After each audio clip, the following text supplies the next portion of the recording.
your customers with tools to manage how they interact with your company and being upfront about what you do with their data builds trust.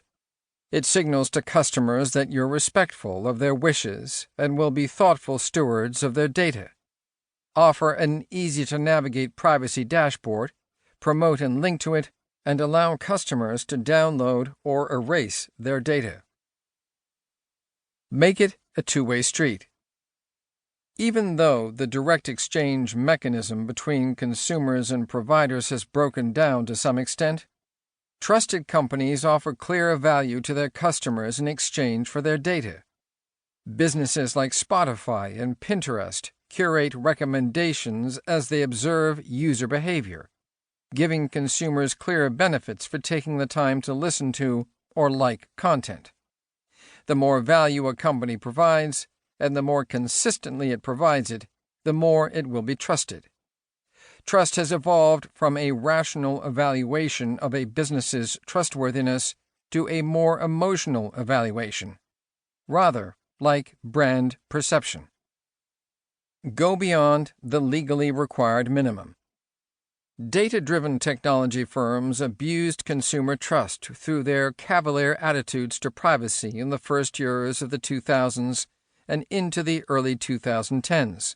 That's now catching up with them as a subset of privacy-active consumers switch providers over data policies. It's also driving new regulation beyond the GDPR and CCPA. As other types of businesses and industries digitize their customer experience, they're dealing with skeptical consumers who've been abused by data-driven tech firms. To navigate this effectively and to build trust, collect only the data your company needs. Educate customers about how you're going to use the data and behave in a customer-centric fashion. Where do we go from here?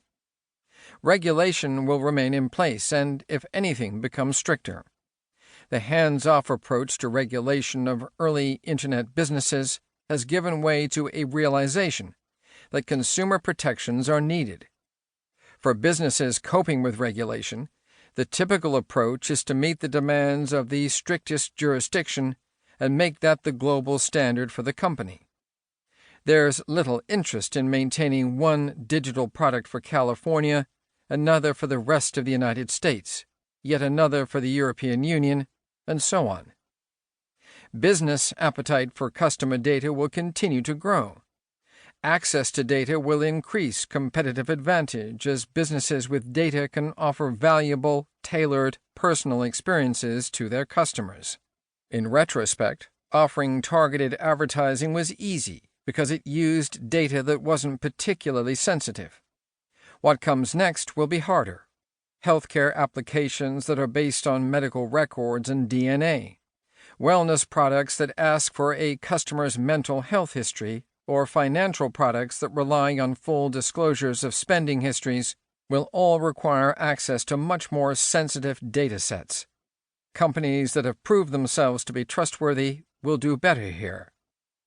The big unknown is how people's attitudes toward data privacy will evolve.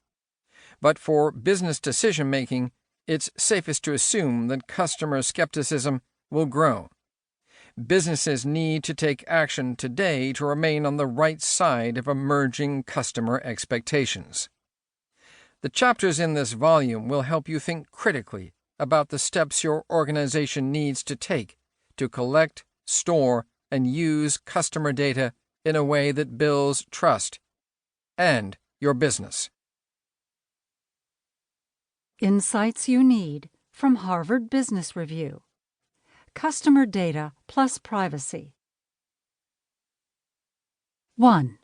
Uninformed Consent by Leslie K. John. The satirical website The Onion once ran an article with the headline, "Woman Stalked Across 8 Websites by Obsessed Shoe Advertisement." Everywhere she went online, this fictional consumer saw the same ad. The creepiest part, she says in the story, is that it even seems to know my shoe size. The piece poked fun at an increasingly common, if clumsy, digital marketing technique. But today its gentle humor seems almost quaint.